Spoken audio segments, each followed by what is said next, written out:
It's December 4th, 2023, and it's this week's episode of This Week in College Viability. Hi, my name is Gary Stocker, and you'll want to know right off the top that the stockings are already hung by the chimney with care in the Stocker household. Goodness gracious, we are early and on top of things here. In this week's episode of This Week, the College of St. Rose, some extensive coverage of the closure and the reactions associated with that, our regular cutbacks and layoffs list. Bacone College graduates no one and is on the auction block for failing to pay a vendor. We'll briefly talk about that. Birmingham Southern College gets $7.5 million in public loans. We'll show you the math that says that will last about 2 months. Temple University, their enrollment leader, has some strange thoughts. We'll talk about those. Boards continue to do poor work in hiring college presidents. We have a brief story on that.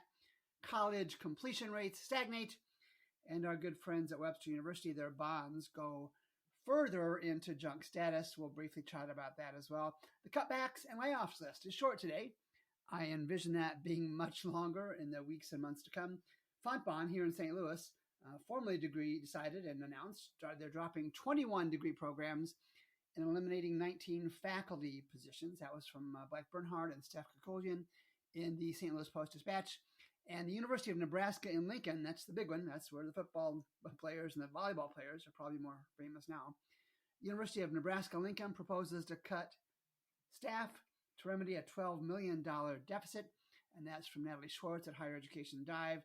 I think they're also cutting back 30 FTEs and cutting back on teacher assistants as part of that program.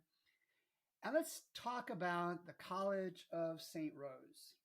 So last Wednesday, the announcement, the headline read, College of St. Rose asks state and Albany officials for emergency funds, and the subheading reads, School faces growing debt and questions about future plans from National Accreditation Group. That was from Kathleen Moore on November 29th. I think that was in the Times Union in Albany.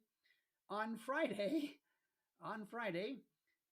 the headline reads, Reactions come out after the College of St. Rose announces impending closure. And the story I have on that one is from CBS, Channel 6 News, and Jana DeCamilla. And again, I'll have links to all this. And then more. And there's more after that.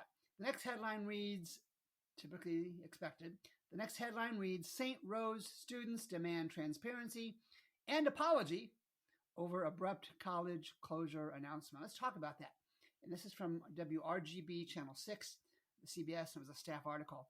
So College of St. Rose President Marcia White met with students this past Saturday to discuss the college's plans for closure. Well, apparently word leaked out from the closure board meeting, and students heard the news from sources other than the college, and of course, that's not good. And so the first question that students are asking is, why weren't they given notice of the college's financial situation prior to that Thursday board meeting of last week? Fair question. And the folks in leadership positions at St. Rose had to know for months and months and months that the end is near. We have seen that at Iowa Wesleyan. We've seen that most recently at Cardinal Stritch University up in the Milwaukee area. Ladies and gentlemen, time after time, these announcements are sudden, but the data behind it is not. We see that in our College Viability app, and I'll talk about that later. So the students wanted an apology. All right, fair enough. The president said, because the students were focused on what the teach-out would look like. How are they going to be able to finish their degrees, get their majors at another college? And the president said, you can't, I quote, you can't have a teach-out agreement until you make a decision that you're going to close. I don't think that's true. I recall just this past summer, that was either Paul Smith College or King's College, both in New York, were asked to provide teach-out plans prior to any closure announcement, although they'll probably both close eventually. So I don't know that the president of St. Rose had that correct. I have to check to make sure. But the bottom line is these closure discussions are happening in various stages at colleges across the country, almost certainly. And in almost every case, the closure announcements have been surprises on the day of announcement. But like I said earlier, I've got my own list. I can tell you now which private colleges are at greatest risk of closing. I'm not going to be publishing that. I don't really care to have the litigation associated with sharing my analysis of that. But I know they're out there. The list I can tell you is over 200 colleges. They won't all close, for sure. Some will find ways to survive. Some will merge. But it's a big number. And there will be more and more and more of these happening in the coming weeks, months, and years. And if you're faculty or staff, I can also tell you whether you might want to consider other colleges or other career options. I've got a faculty and staff version of the College Viability app. I'll make that link available in the show notes. And if you're a student or a parent, I can tell you which of these colleges I would be hesitant to send my children to. It's all in the data. It's all in the College Viability app. It's highlighted by 8 years worth of enrollment trends. 8 years of enrollment trends, tuition and fee revenue, admissions yield, the popularity indicator I've talked about before, and endowment funds. If your enrollment has gone down for 8 years, if your tuition and fee revenue is down over 8 years, if your 4-year graduation rate has been pathetic or strong for 8 years, it's not going to change in a year or 2 or even 3. It takes time. And I'll put a link to all versions of the app in the show notes. I'm also going to include in the show notes a link that I will send you a free single report version of the 2023 private college version of the College Viability app. It's going to track enrollment patterns for more than 1,300 private colleges. And there'll be a link in the show notes that you can do that. Be free of charge, no obligation. Let's make the deadline December 10th to sign up for that, and I'll get it out probably this time next week. And then today, I saw on the newswires or online an analyst. The headline reads, St. Rose's impact on society creates scenario for lawmakers to step in. And this was reported by Tom Eschen of ABC TV and WHAM, I believe is the network name. Again, that link will be in the show notes. And I'll start off with, from the reporting from Mr. Eschen, to mitigate the impact of St. Rose closing, St. Rose President Marshall White tried proposing mergers with nearby institutions, but a gentleman by the name of Dan McCoy, who's the Albany County executive, said the nearly $50 million in debt on the college's property was enough for other institutions to hesitate on making a deal. Folks, I told you so. I've told you so many times over the past many months. Colleges are waiting too long. These colleges at the last minute, when they know the last dollar circling the financial drain, they're dialing for dollars. They're calling any college president they can get on the line to say, save me, save me, save me. And just like Albany County Executive Dan McCoy said, they bring such little to the table so late in the life of a college that in almost every case I can recall, there has been no opportunity. So if you're a private college leader, president, CFO, board member, start the merger discussions much sooner rather than much later. And then the person that they referenced here, Catherine Meyer, and it's reported she's at the Brown Center of Education Policy. I don't see her title. She said there's an argument to be had for lawmakers to have more conversations about what they can do to help private colleges stay viable. Well, we're watching this play out in real time with Birmingham Southern. We'll talk about them in a minute. It can only be a case of good public dollars chasing bad private dollars. I offer let the market shake out. Yes, it's traumatic. Yes, it's no fun. Yes, it is difficult in so many ways. But higher education is not the only industry that has been through market turmoil. There are simply too many colleges, too many college seats, and not enough students willing to pay for those seats. There's no reasonable way for any public or probably private entity to alter that basic economic fact. And then Catherine Meyer from the Brown Center of Education Policy says again, I definitely expect to see more colleges closing, or the more forward-thinking ones to look for merger opportunities sooner. Welcome to the team, Ms. Meyer. As I just shared, there will be more closures. I think many more closures until remaining private colleges mostly look to consolidate academics and operations to help more closely match the number of college seats available to the number of students willing to pay pay something for those college seats. And let's go to Oklahoma. And the headline reads, hoping some sort of miracle happens, Bacone College in Muskogee, Oklahoma, at risk of closing. And this is reported by Chloe Abbott from Channel 6 in Tulsa, Oklahoma. Ladies and gentlemen, Bacone College is going on the local auction block, say that fast, to pay off debts to a vendor. Now, we went to the app and the iPad's data, and enrollment at Bacone College is down from 900 students, give or take, in 2014 to 250, I think it was 253 in 2021. Real steep drop. And graduation rates are in single digits, less than 10% of students at Bacone College in Muskogee, Oklahoma.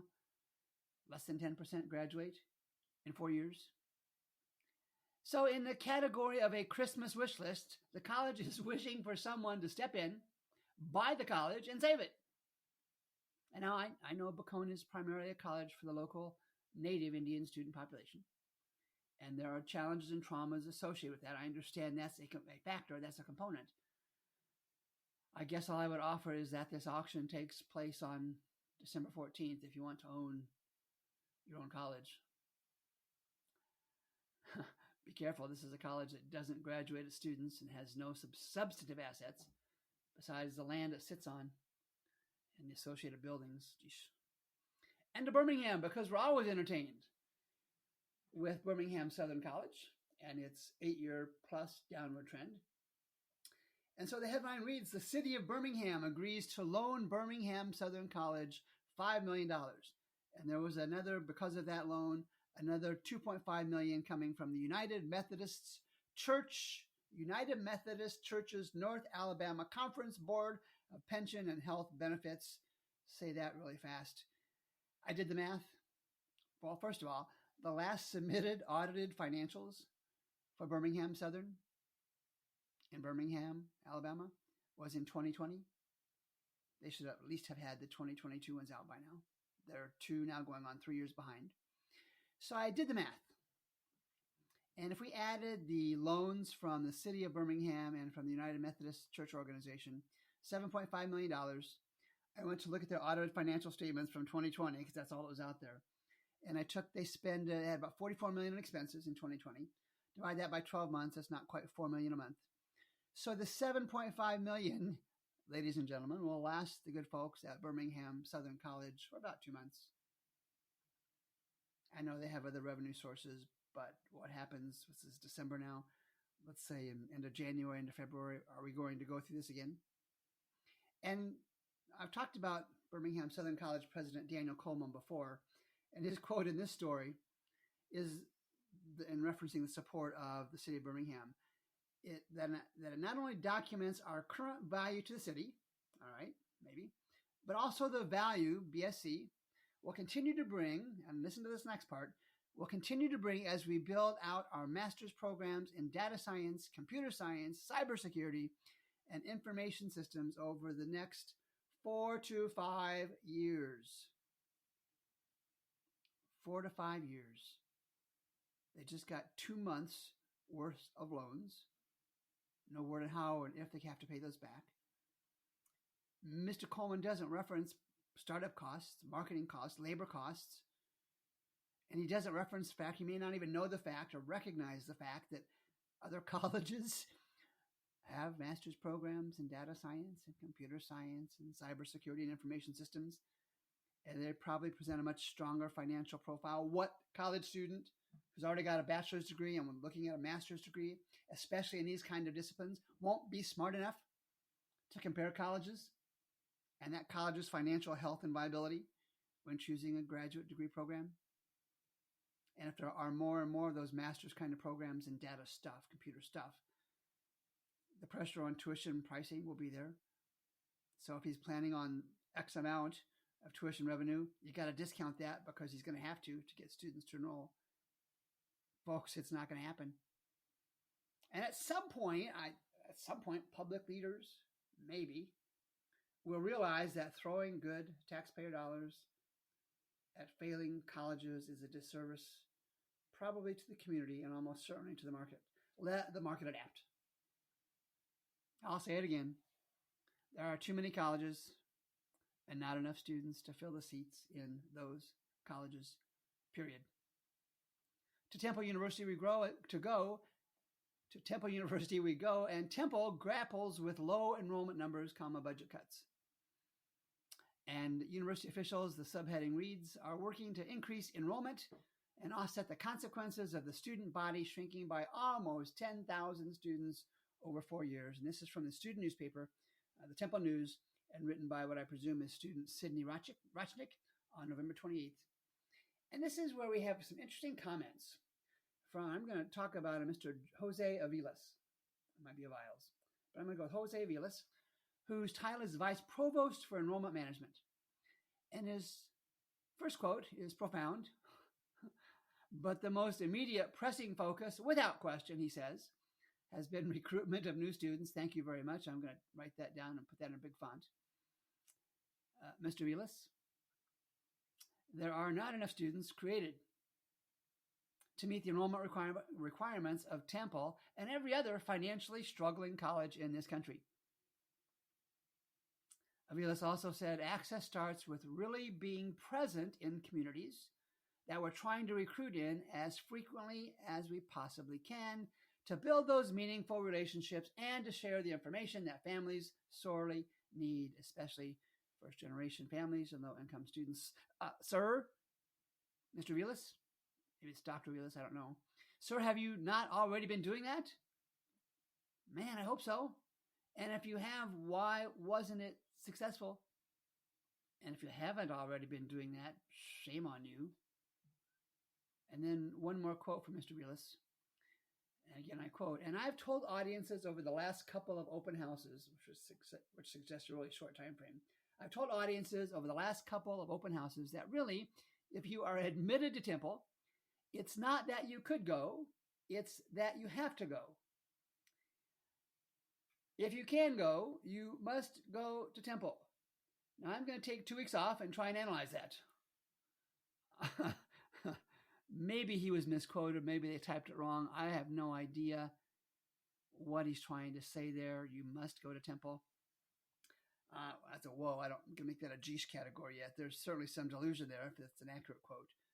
I even wonder if we might be seeing an advertisement sometime soon for new enrollment leaders at Temple.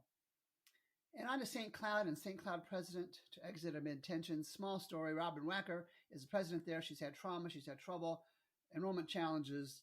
She's cut jobs. She's clashed with faculty. It happens. It happens all over the time. It happens all over the place and regularly. But that's not the story. This is a single story. But it's indicative of the poor job that boards of trustees, boards of governors, have been doing, I think, in hiring new college presidents. That traditional route that we've talked about before, from faculty to dean to provost or something similar to president, is not any longer a valid route. Now, I don't know if Robin Wacker followed that route or not. I do know that I am seeing and hearing more and more content suggesting that the profile of a college president, particularly a private college president, needs to change. Maybe someday I'll make that a topic on This Week in College Viability. And then let's go to Higher Education Dive, or Higher Ed Dive, and Laura Spatalniak. We've quoted her before. She does some good stuff. Her headline on November 30th reads, National College Completion Rate Stagnates at 62%. Now, I've been doing my own work on some completion data on both programs and majors, and there are two different categories in the IPEDS database. And because I'm trying to develop a new college viability product. Maybe it'll come out, maybe it won't. But this story, though, is on the overall completion rates. And it continues, I think, to feed the traditional college narrative no longer exists for an increasing number of American traditional college students. And remember that effectively every decision you and I make is based on details on the margin. The color, the cost, the size, the location, the taste, the smell, the sight, all those kind of things on the margins. And it's the small things that push us toward or away from a decision. And that's what's happening with colleges. More and more college students are deciding, or college-age students are deciding on the margins, small details, small things, and for their own reasons, that a college degree is not for them. Whether they start and don't finish or don't start at all is a separate item. And it's not that college is not good. College is very good. Our own College Viability Manifesto states that very clearly. And everybody who can should go to college. Many millions do and will continue to get a completed college education, and that's a good thing. But that same marginal decision concept, economic concept, applies to colleges on the financial brink. Something like a few handful of students who don't choose a college or leave a college or go to a college somewhere else can lead to a decision to close. I've said it before, I'll say it again, something's happening. This documents it. Something's happening, and it's not good. Webster University's bond rating falls to junk status. Another story, Steph Kuljan, who's been all over this since the summer, in the St. Louis Post-Dispatch, a November 30th story, cites that Webster still has problems. And so I don't always like to do this, but I did. I went to the story that she wrote in the Post-Dispatch. And here's a comment that I put in there. I'm just reading it word for word. Any chance the good, but less than forthcoming folks at Webster University could actually share their enrollment data with an interested public? They're just doing generalities. They probably haven't earned the right to spend the fall of 2023 obfuscating with generalities, and that's what they're doing. So I asked them, and it's a generic reference, to please share both the domestic and international fall 2023 full-time equivalent enrollment numbers.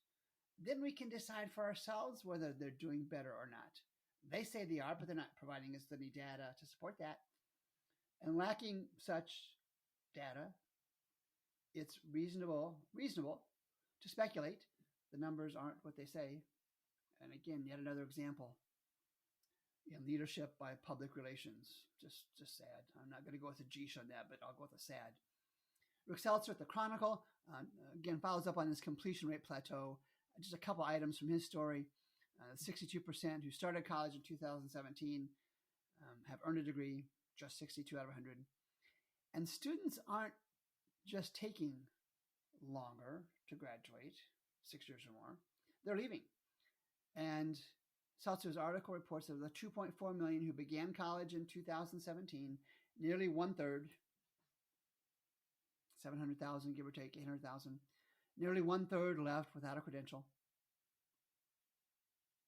And completion and rates, he adds, can be chicken and egg. And I was intrigued by this. Students aren't sure, Seltzer writes, a degree is worth the investment, or those students who aren't sure a degree is worth the investment are more likely to leave, contributing to that stuck 62% completion rate. At the same time, Seltzer wraps up, higher ed's apparent inability to graduate more of its students with the really low graduation rates we've talked about helps fuel students and the public's doubt about higher education value. And that's it.